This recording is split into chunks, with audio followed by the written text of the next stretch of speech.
Welcome to Sips and Stories, where your journey matters, your story inspires, and every episode is a space to uncover what truly makes people thrive. Join me as we dive into real conversation with amazing guests, each one sharing the moments, lessons, and experiences that shaped who they are today. I'd love to hear from you, too. What's your journey? What's your story? And most importantly, what makes you thrive? We'll see you on the next story. Welcome to Sips and Stories. I'm Sandy Shook, and I have Mark here with me. Mark, if you can introduce yourself. Thank you so much for having me here, Sandy. My name is Mark Biddle. I'm the proud owner of Connection Mark. I've been involved with the Tri-Lakes Chamber of Commerce as the board of directors, and that's where you and I really met. Yep, yes we did. And Mark is here to actually introduce me and ask me questions today as a guest on the Sips and Stories. So thank you for doing this with me. Of course.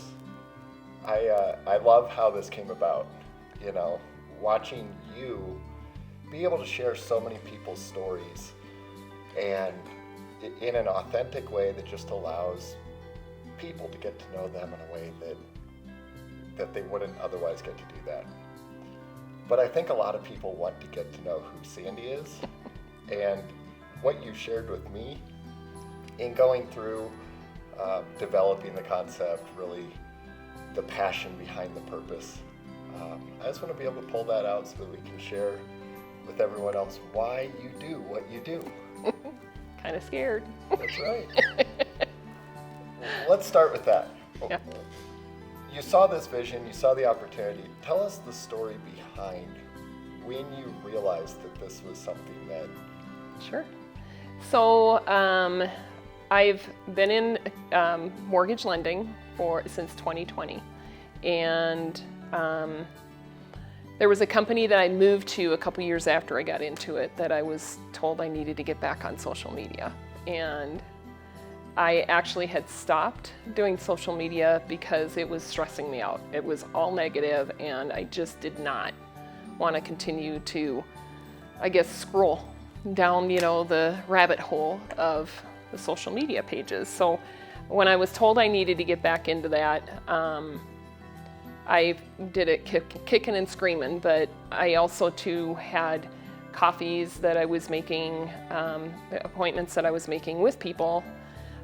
And with that, I started thinking, okay, I can do something with them, but I have so many friends that then I don't, it's like, I'm like somebody who likes to include everybody, right? And it's like, I didn't want to upset anybody else for not including them in the stories that I was starting to share on my social media pages. And it was just basically pictures of me and the person. So I was talking with a networking person, I don't know, somebody who I had met up in Highlands Ranch, and she and I had coffee, and I was telling her, I need to get back on social media, and I just don't know how to do it, but with these coffees, I think there's something there, and I needed to work with real estate agents because I'm a lender, and then, I have insurance agents, I have other lenders.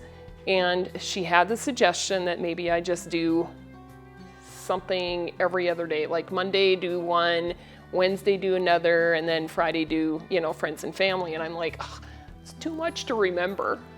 And so what did I do? I did every day.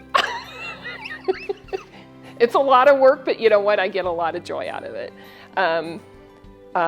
So I started doing that, and it was 3 years in June. Wow. That I started the Coffee with Sandy posts just every day, posting something different. And in the last year, it kind of changed. I know I'm rambling, but I want everybody to know exactly, the whole process of how this started, right? So I started doing that with the pictures. And then last year, I had my youngest started talking about changing his major in college. And was just kind of mad about it, because he didn't know what he wanted to do. He didn't know how to change and what needed to be what was going to be good for him once he graduated college. And he said, and then he made the comment, the world sucks. And he goes, and what the heck, why do I want to do this?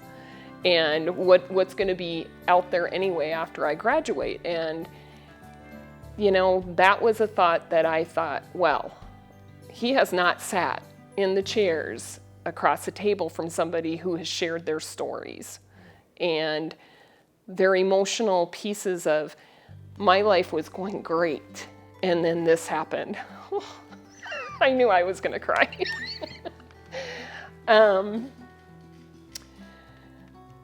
And I wanted to share that with him and his generation, because I think that kids these days, they really have a lot of negativity. I mean, hello, I wanted to get off social media, so the negativity is what I wanted to get out of, and teach him through other people's stories what that meant. So I had started a podcast last year, and I paused on that because with lending, I thought maybe I was focusing too much on the podcast and not lending. And then I hired a business coach, and he really saw through what I was doing with the Coffee with Sandy. And he told me, Coffee with Sandy is what lights you up. You need to start thinking about changing things. And I had a little booklet in front of me, and he wrote in the booklet what my 5-year plan was with Coffee with Sandy. And I'm like, that's my 5-year plan. And he said, yeah, this is what you need to focus on. And I'm like, okay, but make me a better salesperson. That's what I was focused on, right? And about 2 months later, I went back and I said, all right, let's see what this looks like. And that's kind of where Sips and Stories was born. I love it. So. And you do light up. Yeah. But you have the ability to help others light up. When you get emotional or your guests get emotional, that's a part of people that is vulnerable and they don't let others see. Mm-hmm. How does that help paint them as an individual?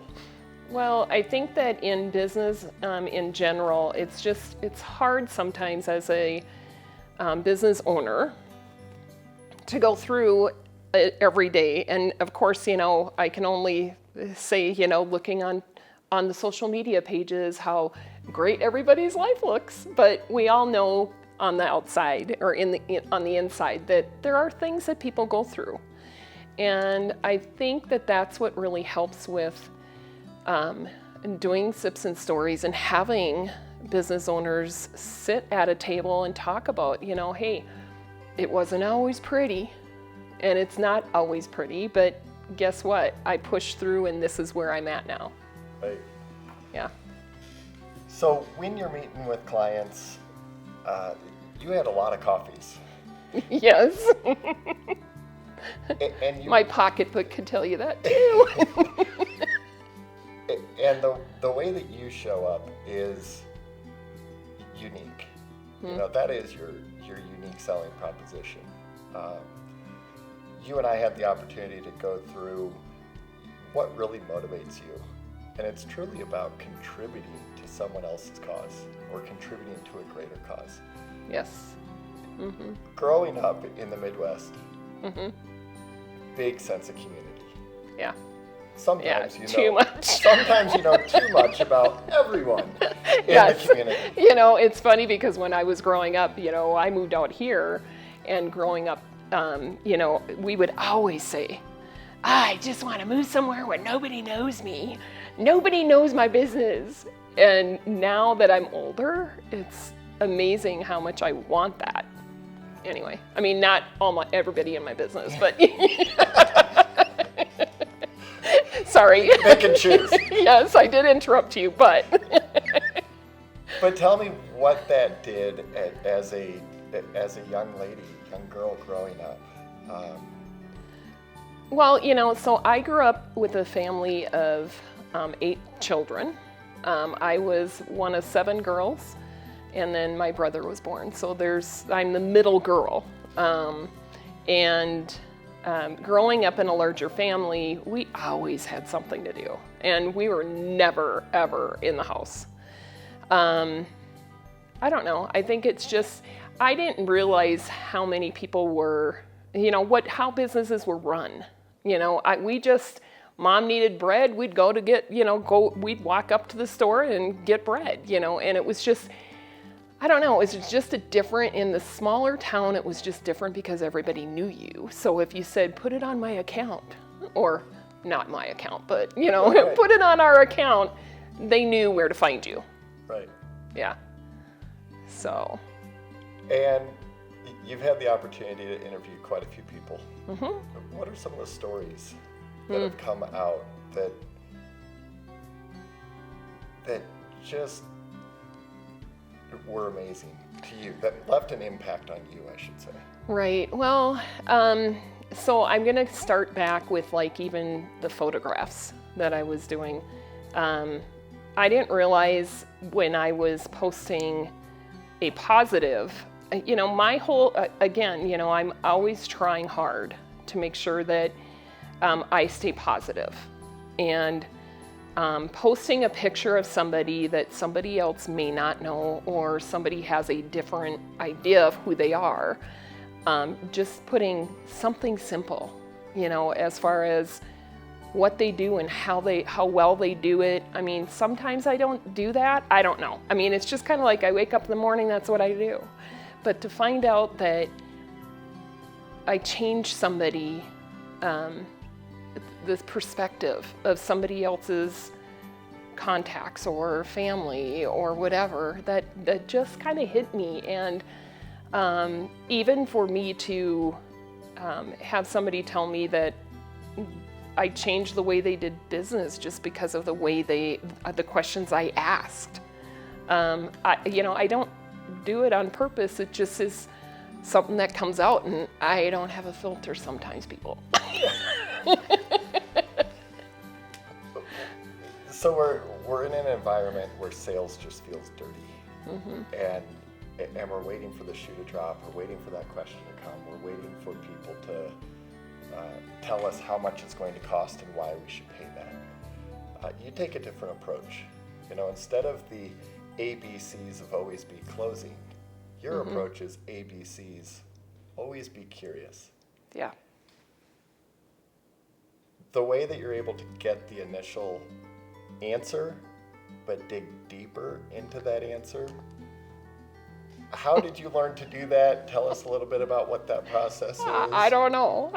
Somebody asked me that just last night at a networking, for somebody who's very tight-lipped or doesn't feel like they have a story to share. I'm always curious about people's stories. So, my first question that I ask people is, what do you want to be when you grow up? Because I think that's where it starts, where you have all these dreams, and then what happens? And I think to just be able to dig a little bit deeper, and some people don't want to share their personal, but I think it really makes it important to be able to share who they are as a human, because it gives more depth to who they are, as well as, do I want to work with you? Yeah. I mean, I don't know. I know I didn't probably answer your question, but No, I'm a salesperson. I kind of go around the answer. But your authenticity and being always curious, you want to know more about the person, Yes. less about the product or service. When I facilitate, I always tell clients that I'm working with, people don't buy anything anymore. They choose between options.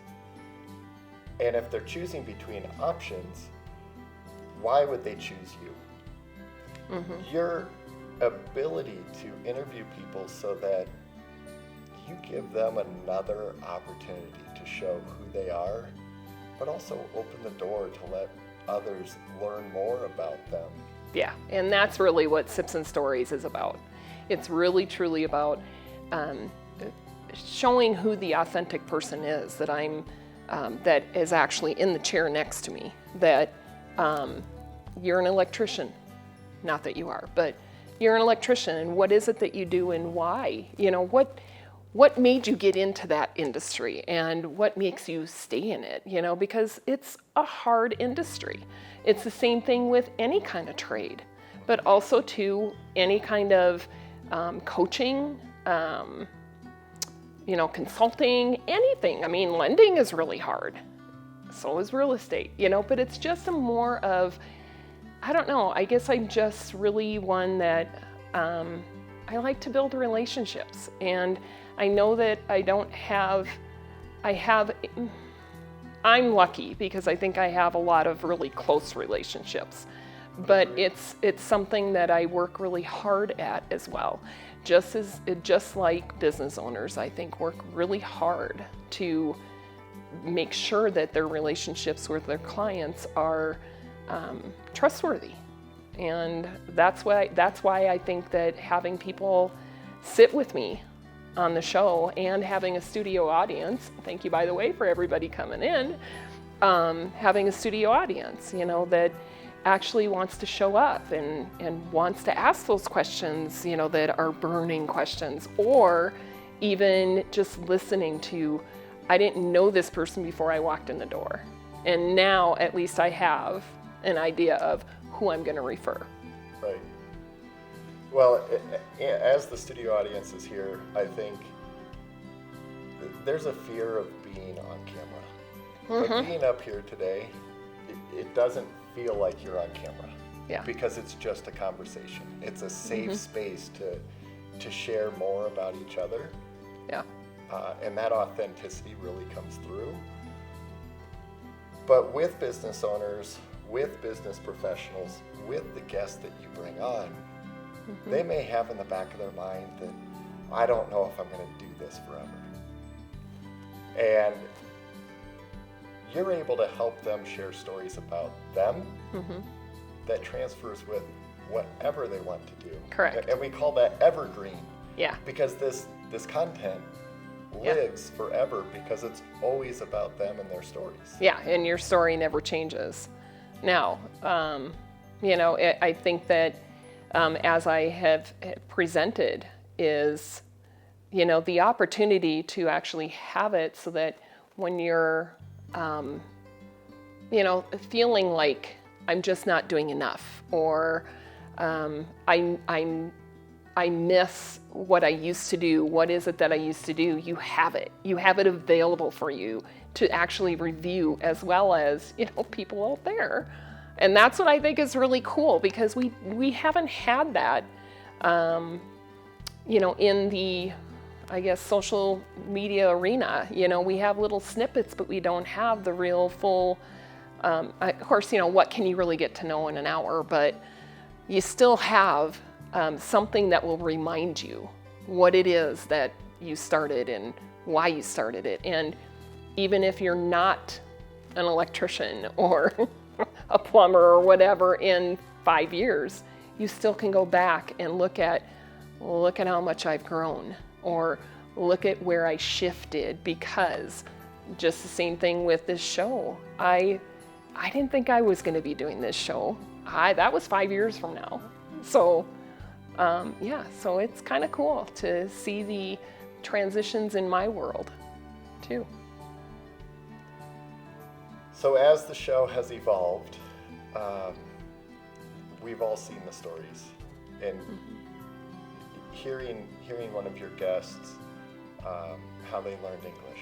Yes. Learning another guest really share some raw information about some addiction issues that they had in the past.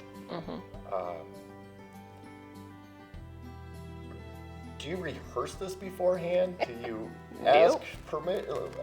Tell me what that looks like. So I have, when guests want to be on the show, I will send them an intake form, and it just has simple questions. But also too, I send personal questions that, don't really dig deep into a person's background, but enough that if I need to find something to ask, if the audience doesn't have a question, I might have one. But it's also too, it's a mutual agreement that if you don't want to talk about it, we'll just move on to something else. And if it becomes pretty awkward, like I said, my filter doesn't always work. And so, the comedy or the laughable, the chuckle, oh my gosh, I'm really uncomfortable, that will come in, right? Yeah. Yeah.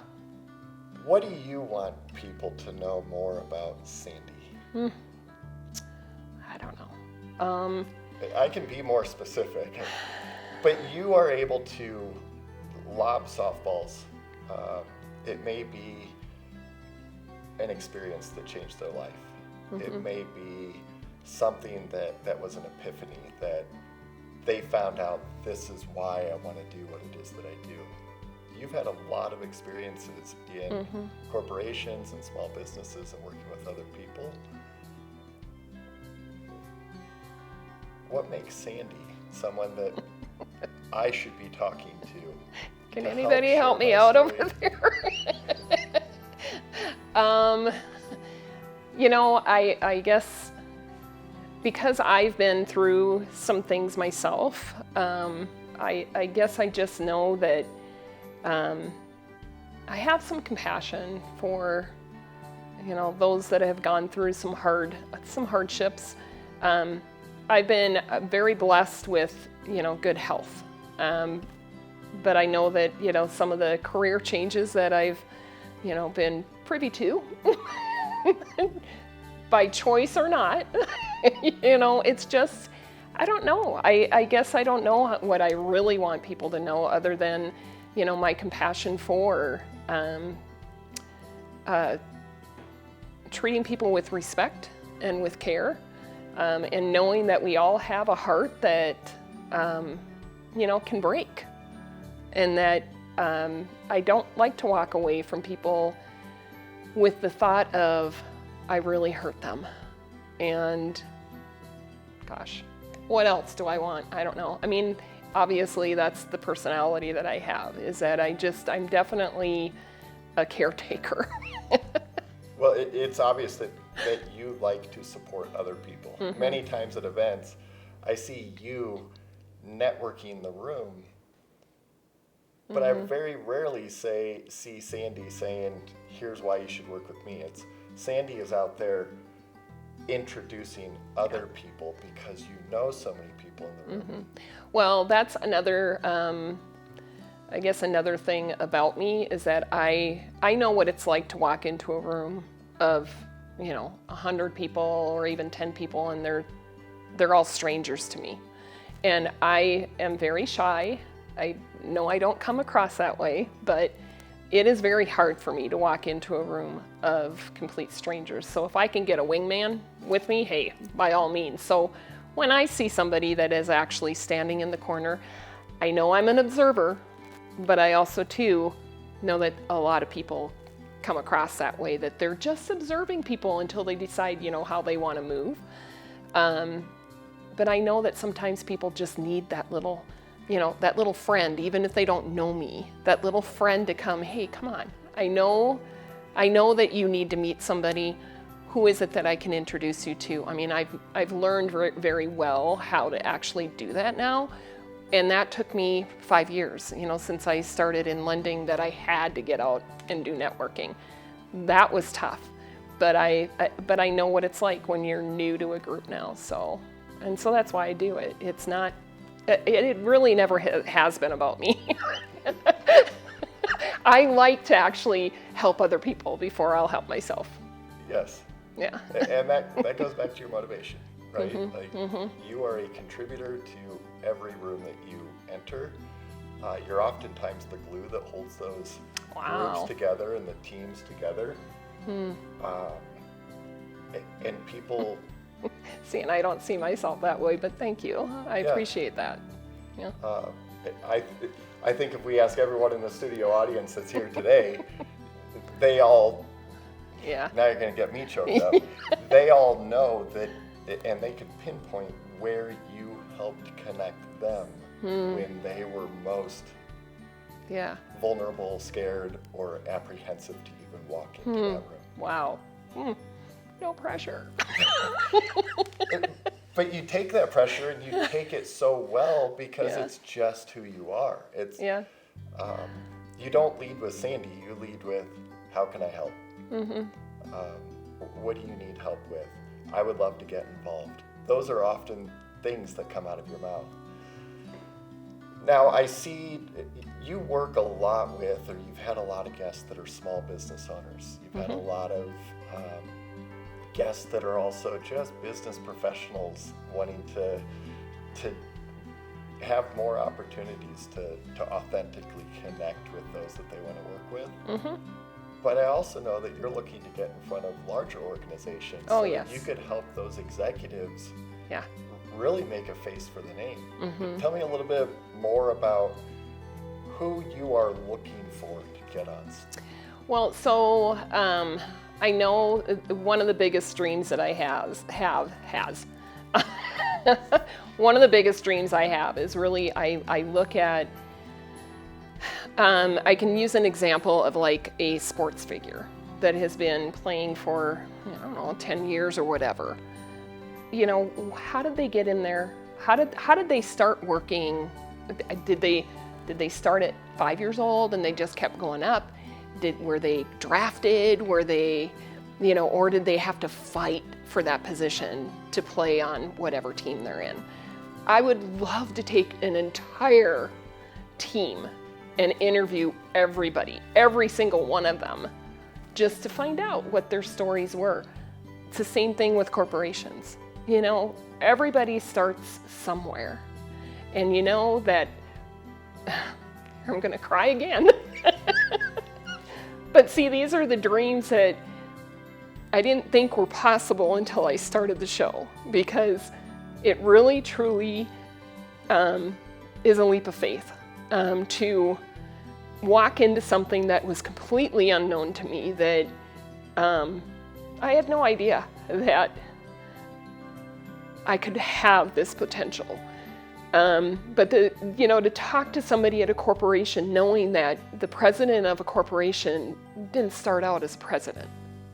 They may have walked in to that corporation as an upgrade to what they were doing. But again, it's these people's stories that really make me excited about being able to share it. It's like, gosh, if I had, if I could work 24 hours a day, I know that I would still never get as many people to share their stories as what I know is possible. And so did that answer your question? Geez, I just feel like I go all over the place. But what I love about the format of your show is it is authentic. It is genuinely unscripted. Yeah. There isn't a motivation other than today, thank you for giving me the opportunity to interview you so that you can share your story. But it's providing that safe space to where I don't feel like I can't ask you a question. Yeah. And you just get to respond without being prepped or prepared for it. Right. Yeah, because when we first sat down, what did I tell you? I am not looking forward to this. And I think it was just more because of not knowing what to expect myself, but knowing too that, I don't know, people talk to me, and I'm grateful for that. And for you to ask a question and me being able to answer that, it's just kind of neat. Yeah. So we're going to ask a few rapid fire questions. Oh, goodness. Okay. What would your third grade teacher say about you? Oh, that I could dance. Yeah. What type of music were you dancing to? Oh, so my third grade teacher, boy, I swear she was one of the best.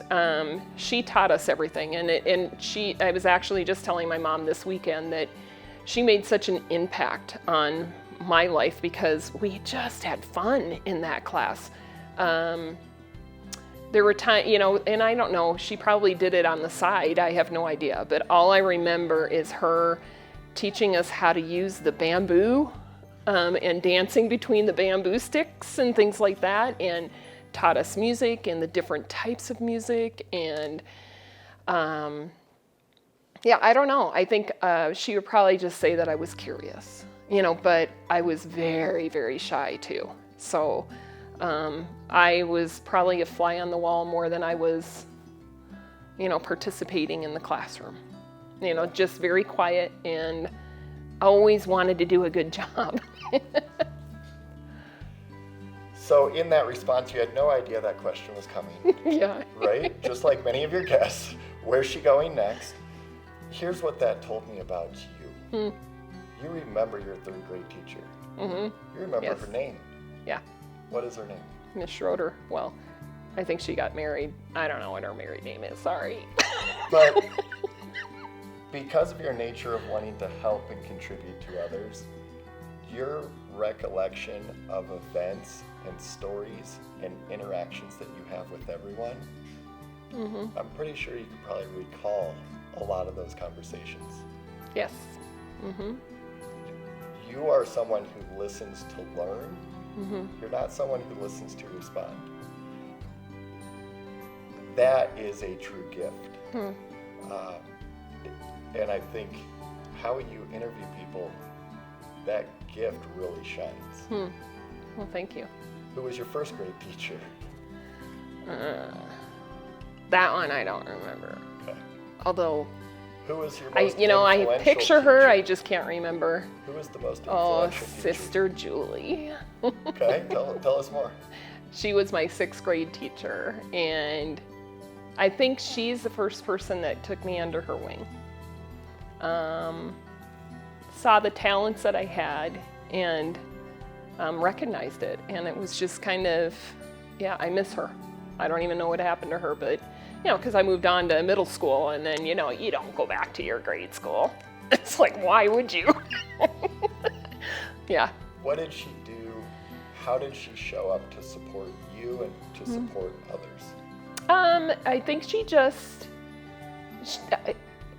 because I was so shy, I think she just encouraged me to know that I knew what I knew instead of letting me be silent. And I think she did that for a lot of people, but I know that I think it was just more the encouragement and helping me to push forward. Gosh. What would your high school friends say about Sandy? Yeah, that I don't know. So in high school is hard for everybody. And of course, that's what I actually told both of my boys. So I have 2 boys. One's 34, the oldest is 34, the youngest is 21 now. But when they were both in high school, all I kept saying is just get through high school. This is the hardest time of your year, the hardest time of your life. They didn't need to know when you're an adult it's hard too, but it's still really. But in high school, I did try to not be specific to who I was hanging out with, or, I treated everybody the same. And that's, I think, my parents taught us that, our entire family. I think we all treat people the same way. It doesn't matter, how little or how much money you make, or how little or how much you have, the bigger house or the smaller house, the shack, if you're walking everywhere, who cares? And that's what I grew up with. And I'm hoping that that's what my high school friends would say about me, is that I never judged, I guess. Sure. So you oftentimes go back to early childhood, adolescence ages, because we're still developing. And it's amazing at how much we develop during that stage of our life and how much impact that shapes us as to who we are today. What did you study? So you have a bachelor's degree. What's your background? What's your educational background? I have an associate's degree. Okay. So my favorite class in high school So the year that I was a freshman, it was the second year that that girls were able to be part of the shop classes. So my sister, who's a year older than me, Kathy, she was the first one. And Mom and Dad were like, what? You want to be part of the shop? And I'm like, I do too! In the shop class, there were so many different pieces too. It wasn't just working in the woodworking. It was working with, digging out little, I don't know, they were like little plastic things that you would do the ink, where you would carve out what you wanted and then stamp it on a piece of paper, and it was, an ink product. That was so much fun. But what I loved in that section was the drafting. And in high school, I had to make a decision, do I want to go to college or do I want to go to 2-year associates? And I couldn't decide. And I decided, okay, what am I good at? And so in high school, in senior year, I actually thought, okay, what am I good at? I'm good at numbers. Mr. Burns in high school, he was a tough teacher, but he was my favorite because he would push you to be really, be precise. And I think it was geometry that he taught. I can't remember what it was, but he would teach you to be precise in how you wrote your numbers, how you measured, no lines you could not have a line that was crossed, right? But I knew that because of him, I knew I was good at numbers because he would always encourage me and compliment me and tell me, Sandy, you did a good job. Obviously, I need compliments. But the other thing, though, is in the drafting. That was like my all-time favorite, and I really wanted to be an architect. But when I was graduating, I was trying to decide, okay, where could a woman in the 80s get a job when she graduates? Would it be something that would be accepted, as an architect? Would I be fighting for, the rest of my life to fit in? And so I took the easier route and became an accountant. So, but I don't know. I could keep going on, about what happened from there. Yeah. So I did decide on the accounting route, and I do not regret that because I love numbers. But I still, You're the one that loves numbers. Okay, good. Good to know. Yeah. But the funny thing is that I know you're not supposed to look back on your past, but it's just kind of like, what if? What would you recommend? How do you show up for those individuals that were there where you were? What advice do you share with them? I would actually, even now, I would actually say just take the chance. If I had gone into architecture, now knowing that you can change, you can pivot, but back then I was young and I was scared but I ended up getting, the second year of accounting was so hard for me, but I had so many friends and they are like my best friends ever forever because they helped me those last 3 months of school to graduate. And so I will always be forever grateful for my VOTEC friends. So they know who they are because every time I go home, we try to get together. The second year, between first and second year, I had a girlfriend, one of those girlfriends that came up, she and her family came out in our 6-week break between, first and second year to Boulder. And she came back and said, I'm moving to Colorado. It's so beautiful out there. And I went, I'll go with you, because I didn't want to go to the Twin Cities like everybody else. And about 3 months before we graduated, she had a great job, and she told me that she couldn't leave. And I said, well, does that leave me, right? And I went, well, I didn't want to tell people for 6 months that I was moving to Colorado and then not go. And so here I am. I moved out to Colorado. I knew nobody. My mom and dad, I'm sure, were in church every day praying that I would survive. And here I was afraid to go into architecture. Are you kidding me? But I did come out here, and this year marks my 40th year out here. That's in almost Colorado. native. Yes. Don't tell anybody that was born here. That's right. Yeah. So, and I have no regrets. I have, I had a friend that from school that he had a best friend out here that needed a roommate, and I was willing to take a chance, and I figured, what's the worst that can happen? I move home. I'm sure that's what my parents expected too, or were wishing that I would do, but I'm so grateful that I took the chance. And that's what I would tell anybody. If you're thinking about it, just do it. What's the worst that can happen? Yeah. And I think that that's what I see in entrepreneurs as well. When I sit across the table from many, many, many people that have just started, it's like, what made you start?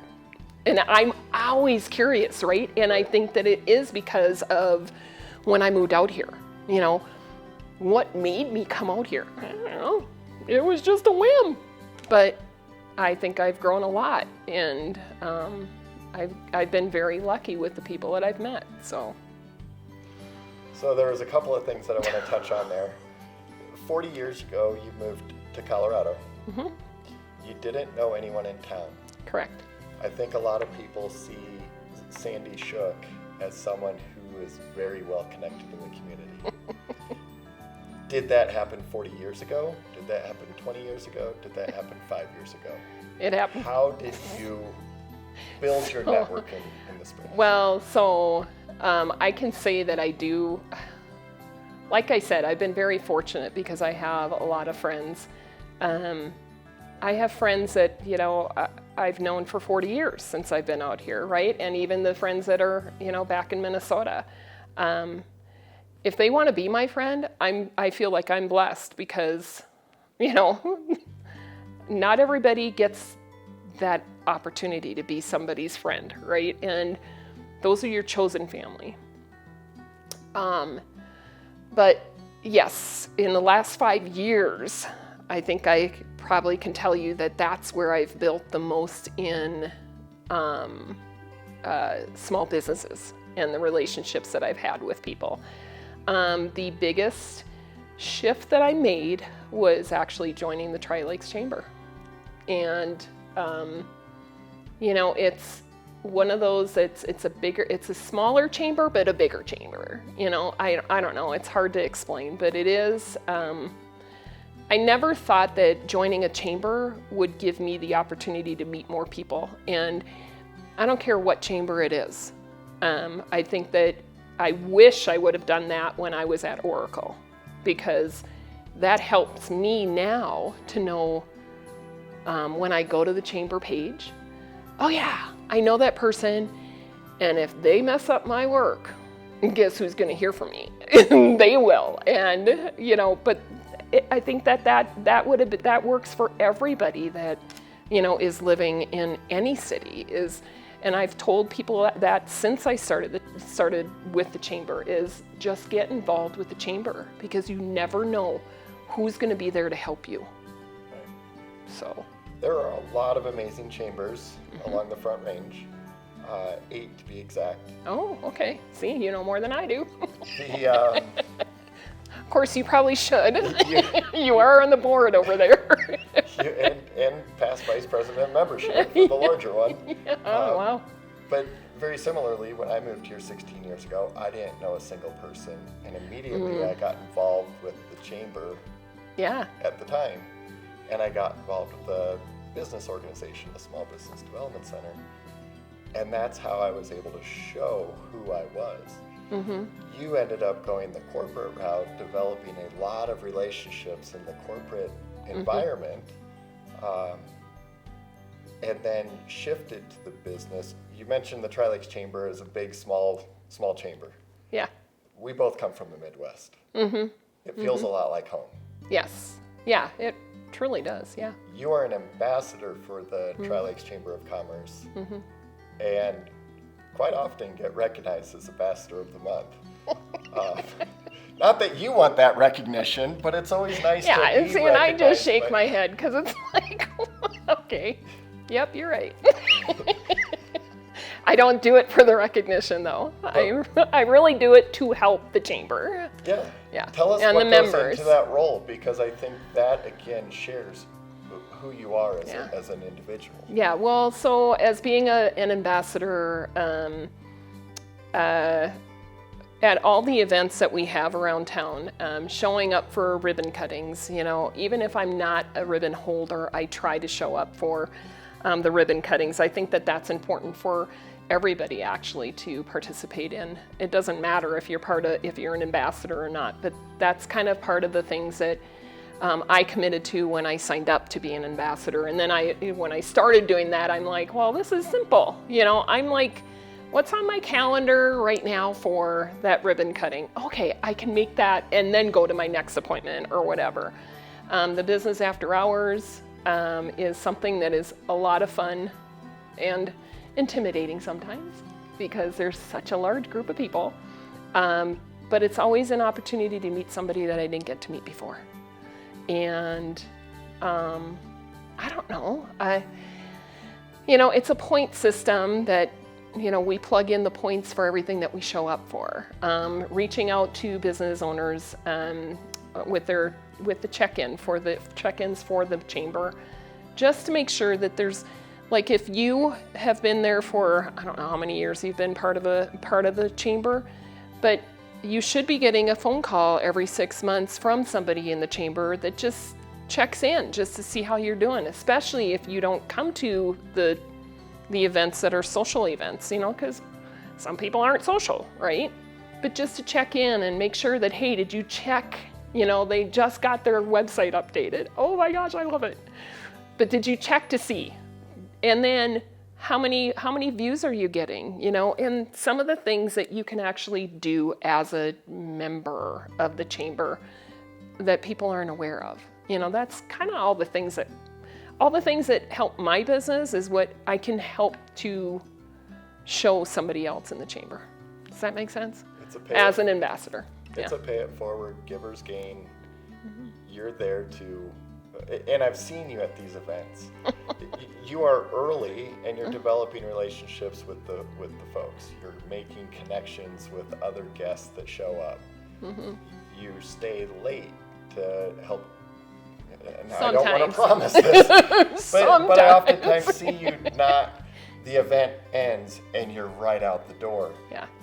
You do make your rounds to thank everyone, to show your appreciation. Why is that such an important part of how you show up? I don't know. I think it's just in my nature that I want to be able to acknowledge what other people do. And if I can help out just, in a minute, to fold a coffee table up or, pack up, the drinks that nobody drank or, I don't know. I like to just show up for people. I guess that's short answer. Yeah. So you and I have talked, I think there are a lot of people out there that don't know how to promote themselves. It doesn't feel natural. It's a little bit scary, a lot bit scary. Let's be real. Yeah. So you now have this opportunity that showcases who you are on a different level that many people may not know about you or about them. How do you recommend people share their stories? Well, I think going back to when I started posting the pictures on my Coffee with Sandy, I think that was the start of me being able to at least share somebody's story. So I think that's the natural piece to getting to know people, is to sit across the table from somebody or, side by side. Yeah, right. Just sit across from somebody and take the time. I mean, it's not always easy to fit that in your schedule, but if it's important to you to make relationships, it's got to be, you have to schedule it. It's just like scheduling, your workout time or, your quiet time. It's just really all about that. It's just taking that time to schedule things like that. Well, and again, I watch how you promote them, right? You share the stories, you share teaser videos, you get people interested, you're engaging others outside their sphere of influence, so you're increasing their reach. What can those guests do to help share their stories? Okay, that's a lead-in question, right? I think they need to be on Sips and Stories. Yeah. They need to be a guest on the Sips and Stories show. Not only will the Sips and Stories show give an opportunity for you to talk with me, but also to have the studio audience in front of you as well to share your story. And it just takes one foot in front of the other, just like what is that, Rudolph the Red-Nosed Reindeer that has that song? Yeah. One foot in front of the other. And honestly, that's why I offer the opportunity to be a guest on the show, so that you can take that step forward to share what it is you do, who you are, and why.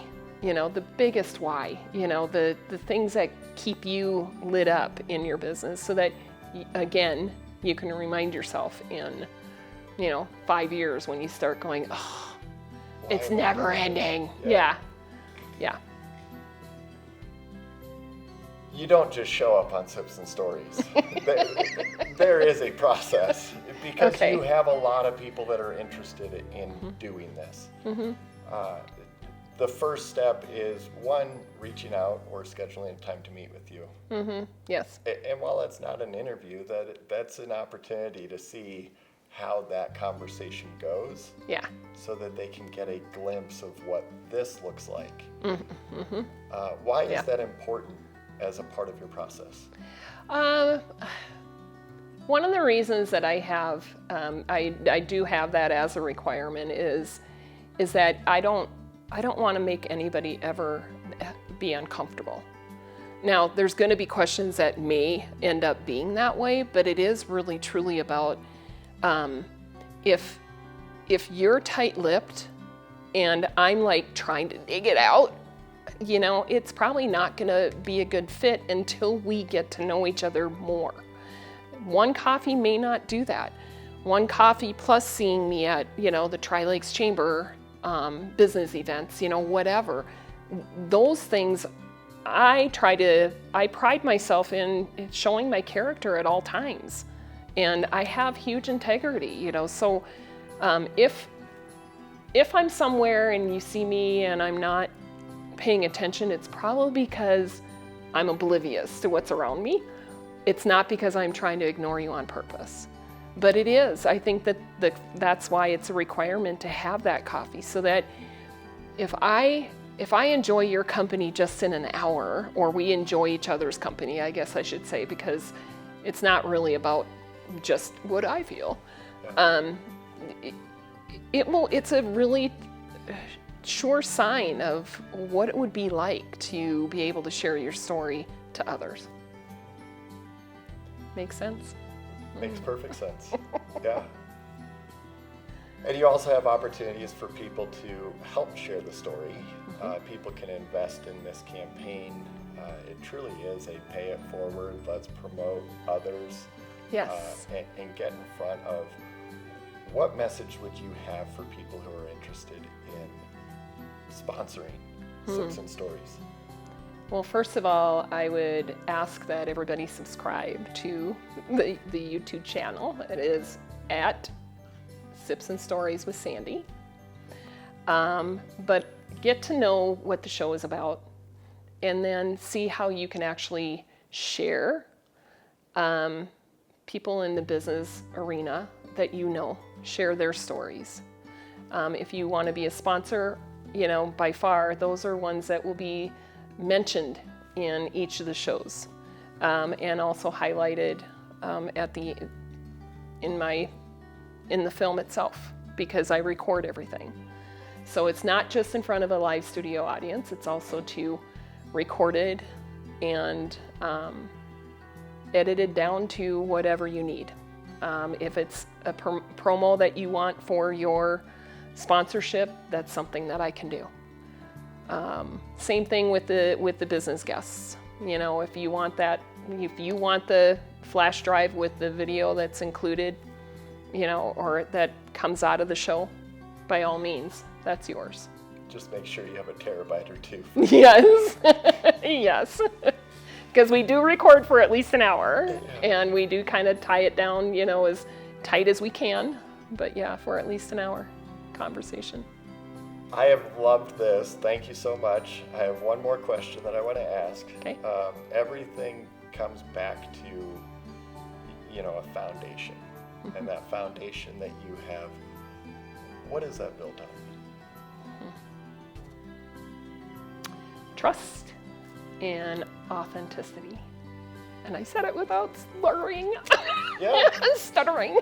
Sometimes it helps to slow down. Yes.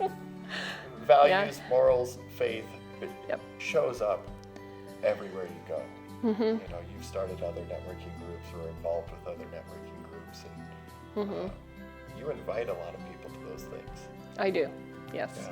Yeah. And I really, truly, it is about community, because like I said, in the last 5 years, just being part of the chamber and other networking groups, because I can't say that the chamber was all about, that's the only end all be all, but it really, truly is about networking and being part of a community of people that just want the same things. They want success, they want relationships, and they want to see other people succeed.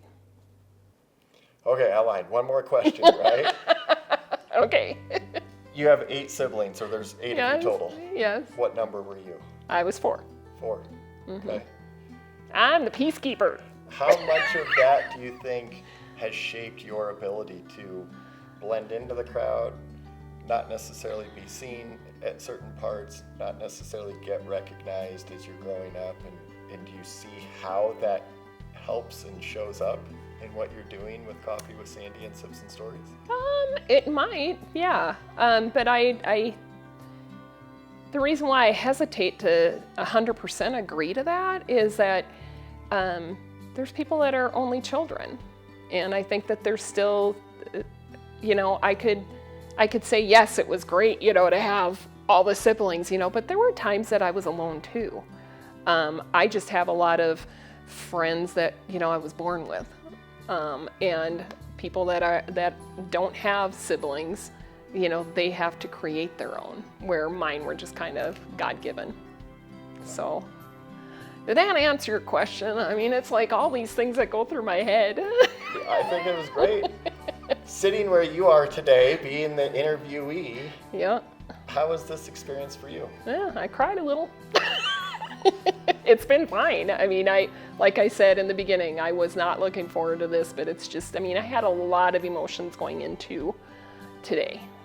And I'm grateful for the opportunity to talk about me, but it still is never a comfortable conversation that I like to have. I don't like to brag. That's what I feel when I'm talking about myself. And so I guess I need to understand that that's what it is. It could be what other people are feeling too when they share their stories. Well, thank you so much for allowing me to interview you. I'm going to turn it back over to you as the host. What do you have to say to our audience? Thank you all very much. I don't know if there's any questions that have come from the audience. If anybody wants to ask a question, I am so willing to actually take questions online as well. So, but you can reach me at coffeewithsandy.com. Also to anybody that wants to actually have coffee with me, just to get an idea of what I'm about, and so that I can share your story with somebody, please reach out. see you on the next story. Thank you so much, Sandy. Thank this you. was awesome.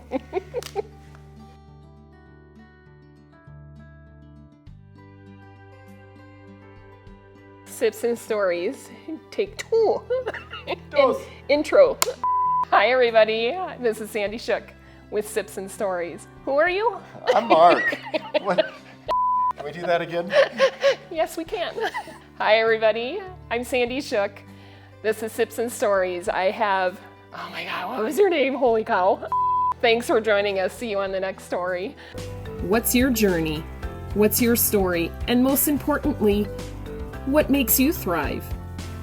We'll see you on the next story.